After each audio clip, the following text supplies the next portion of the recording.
The Secret to Strength: Why You Must Stop Complaining. You and I live in a world where complaining has become a language. It's a currency we trade, a default setting. We complain about the weather, the government, our jobs, our bodies, our luck, our friends, our timelines, our sleep, our food. Sometimes we complain so instinctively that we don't even realize we're doing it. And worse, we bond over it.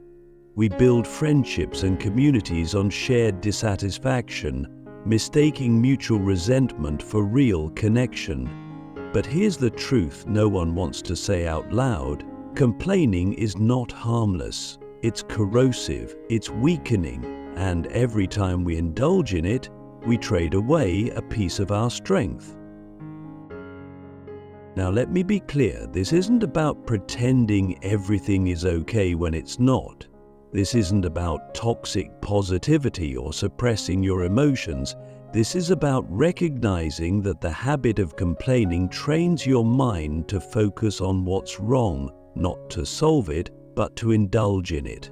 It teaches you to outsource responsibility, to wait, to blame. And when you do that, you slowly become the kind of person who reacts to life instead of creating it. Click subscribe to this channel to get more profound insights. What if I told you that every complaint you make, no matter how small, is a statement of powerlessness? Think about it. When you say, "I hate how cold it is," or "I can't stand my boss," or "people are so fake," what you're really saying is, "This thing is bigger than me, I'm a victim of it." And once you accept that narrative, you lose access to your agency. You stop asking, "What can I do?" and start saying, "Why is this happening to me?" That shift, subtle, momentary, repeated 1,000 times a day, kills your ability to adapt, to lead, to grow. Philosophers like the Stoics understood this thousands of years ago. Epictetus said, "It's not things that disturb us, but our judgment about things." In other words, the world doesn't make you miserable, your interpretation of it does. And complaining is the mind's lazy interpretation of hardship. It's the intellectual shortcut that avoids responsibility. When we complain, we're not confronting reality, we're arguing with it. But reality doesn't negotiate. It doesn't care how unfair something feels. It only responds to action, to adaptation, to resilience. So the more you complain, the more you practice being helpless. And here's where it gets even more dangerous. Complaining feels good. That's why it's addictive. It gives you a short-term sense of control, like venting steam from a pressure valve. It releases frustration temporarily, but it doesn't change anything. Worse, it reinforces the identity of someone who is always at the mercy of circumstances. You become the person who always has a problem, but never has a plan. And that identity becomes comfortable, familiar, safe. But ask yourself honestly, what has complaining ever built in your life? What has it ever fixed, transformed, or elevated? If you're brave enough to sit with that question, you might start to see the cost of this habit. You might start to see how much time, energy, and mental space you've surrendered to things you can't control. Things that never asked for your opinion and won't change because you grumbled about them. Now here's the twist. The most powerful people you know, mentally, emotionally, spiritually, aren't the ones who've avoided hardship, they're the ones who've stopped complaining about it. They've stopped waiting for life to get easier and started getting stronger. Because strength doesn't come from comfort, it comes from resistance. from facing what is, not what should be, from doing what you can with what you have instead of fixating on what you lack. Have you ever noticed that the people who complain the most often do the least to change their situation? That's not a coincidence. Complaining is a substitute for effort. It gives the illusion of engagement without the cost of action. It allows you to feel involved in your own life while remaining passive. And once you realize that, once you truly see it, you can't unsee it. You either choose to keep feeding that illusion or you start building something real. But let's go deeper.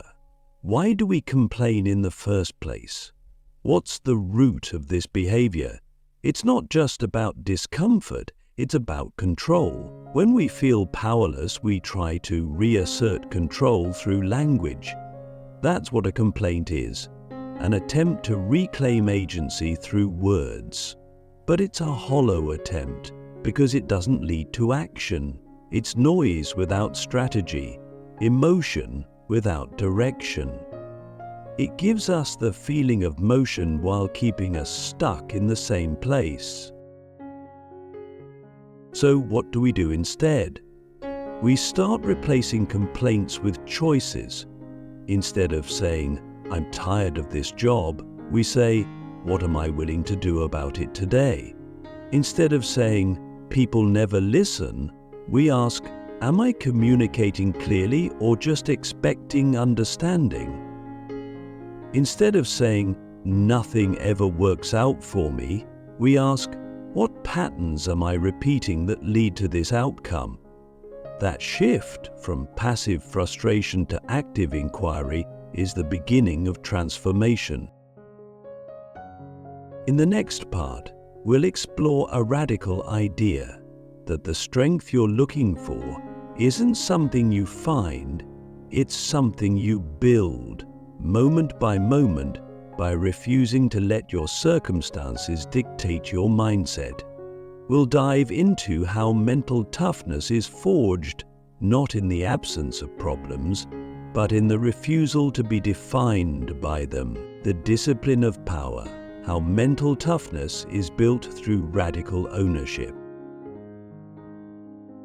If you want real strength, not the kind you perform for others, not the kind that's loud and shallow, but the kind that holds you steady when everything else falls apart, it begins with one decision: radical ownership. That means you stop pointing outward. You stop blaming the world, the system, the past, your genetics, your parents, your boss, the algorithm, the economy, the weather.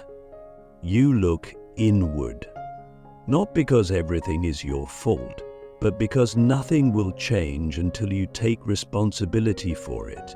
This is the discipline of power, the uncomfortable process of reclaiming control over your inner world, regardless of what the outer world throws at you. Most people wait. They wait for the right timing, the right conditions, the right energy, the right motivation. But life doesn't wait. Life moves, and it doesn't ask for your permission. So every time you delay action because of your circumstances, you train yourself to be reactive. You give your power away. The longer you wait for something outside you to change how you feel inside, the longer you stay stuck in weakness. Ownership flips that. It says, I don't need the world to change, I need to change how I engage with it. This is not easy. It's brutal, because it demands that you confront every excuse, every rationalization, every lie you've built to protect your comfort. It forces you to admit that you've played a role in your own suffering. That's not victim blaming, it's self-liberation, because once you own your patterns, you can change them. Once you own your mindset, you can master it, and once you own your energy, you can direct it instead of leaking it through endless complaints. Think about it. The strongest people you know aren't the ones who avoid failure, pain, or fear. They're the ones who confront it head-on, without flinching, without whining, without asking the world to get easier. They practice ownership like a discipline. They don't have time for blame because they're too busy building. And the reason they seem so unshakable is because they've already accepted that life is unfair, unpredictable, and often harsh. They've stopped resisting what is, and they've started responding with intention. Here's a hard question. What are you pretending not to be responsible for? Is it your health, your finances, your relationships, your emotional reactions? Whatever it is, that's the exact place your strength is waiting to be developed. Because power is not found in control over others, it's found in mastery of self. It's found in the quiet, daily decision to rise above your excuses and act on your principles, even when it's uncomfortable, even when no one is watching. This is where complaining becomes not just a weakness, but a liability, because it conditions you to externalize responsibility. And once you do that, you lose the one thing that actually gives you leverage in life, your ability to choose your response. Viktor Frankl, a Holocaust survivor and one of the most profound thinkers of the 20th century, once said, "Everything can be taken from a man but one thing, the last of the human freedoms, to choose one's attitude in any given set of circumstances." That's the essence of radical ownership. It's not about controlling life, it's about choosing how you meet it. And when you show up with that mindset, you become dangerous in the best possible way, because now the world can't shake you.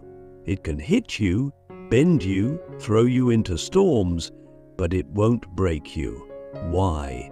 Because your strength is not circumstantial, it's internal, it's practiced, it's disciplined, and it's built on the understanding that nothing outside you has to change for you to begin becoming who you were meant to be.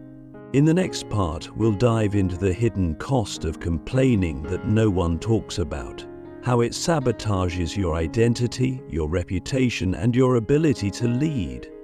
We'll explore why complaining doesn't just weaken your mindset, it actually rewires your character, and how people begin to see you through the lens of the weakness you project. The weight of your words, how complaining shapes your identity and destroys leadership. Every time you open your mouth, you're not just expressing thoughts, you're revealing identity. Your words are not neutral, they're mirrors. They reflect the architecture of your inner world for others to see. And whether you realize it or not, every complaint you make is building a version of you in their minds. A version that is smaller, weaker, and more powerless than you actually are. That's the hidden cost of complaining.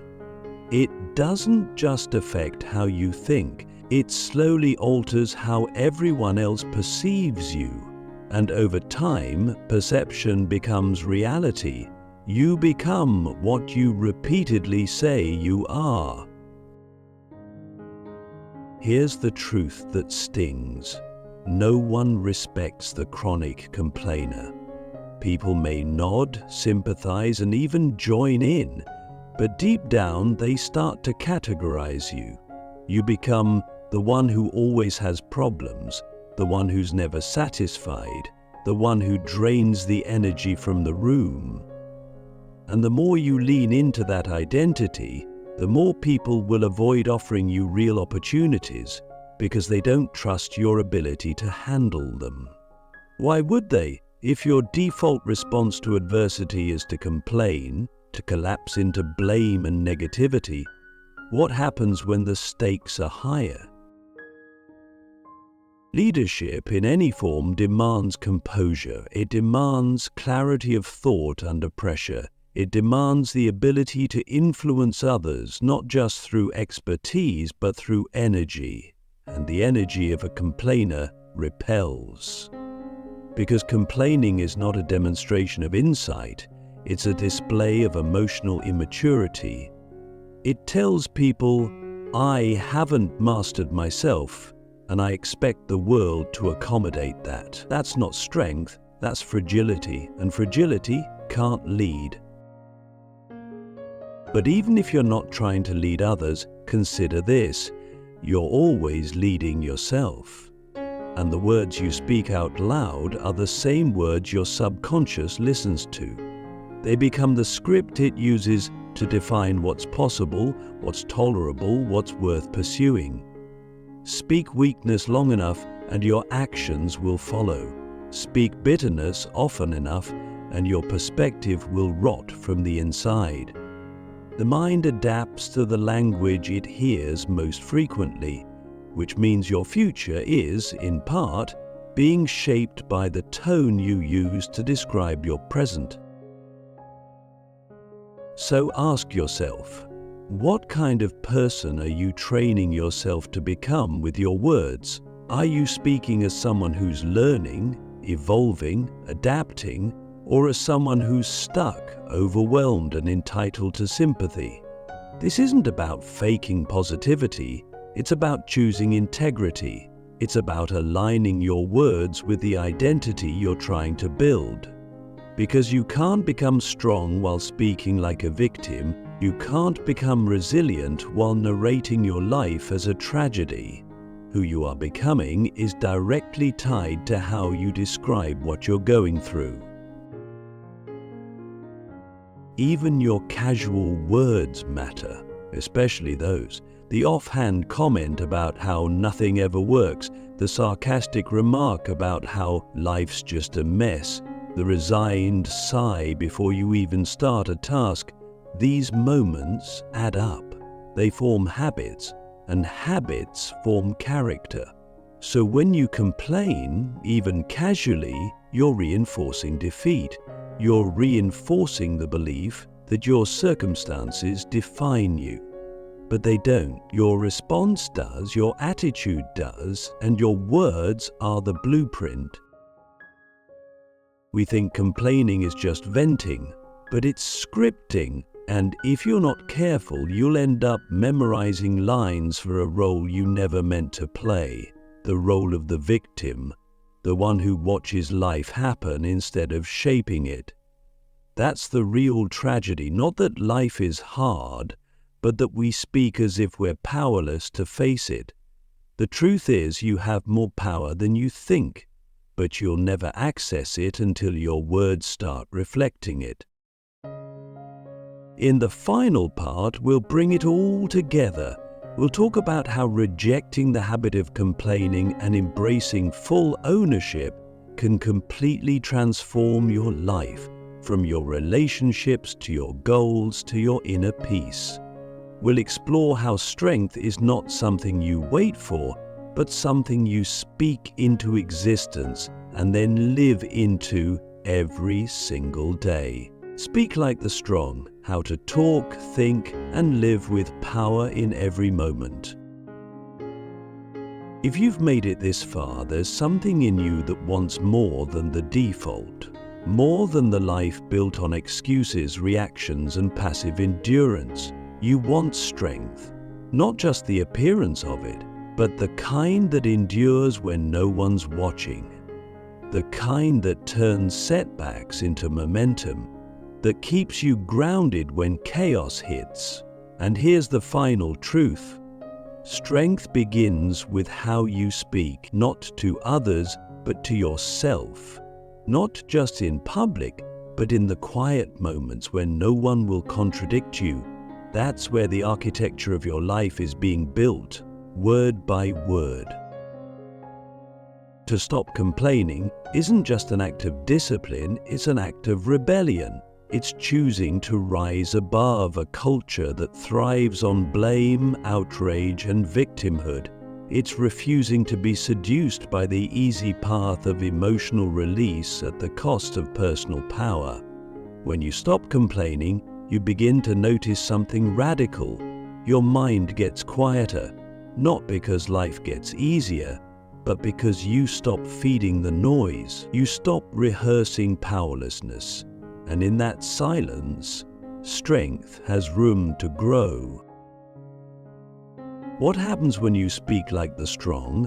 You start to create clarity. You begin to ask better questions. You shift from "why is this happening to me" to "what is this here to teach me?" You replace "I can't take this anymore" with "what can I do right now that would move me forward even an inch?" You stop narrating your pain and start narrating your process, and that shift changes everything: your behavior, your energy, your relationships, your results. Strong people don't need perfect conditions. They don't wait for motivation. They act. They adapt. They build in the storm. And they speak in a way that reinforces their identity as builders, not victims. That's not arrogance. It's alignment. Their words match their mission.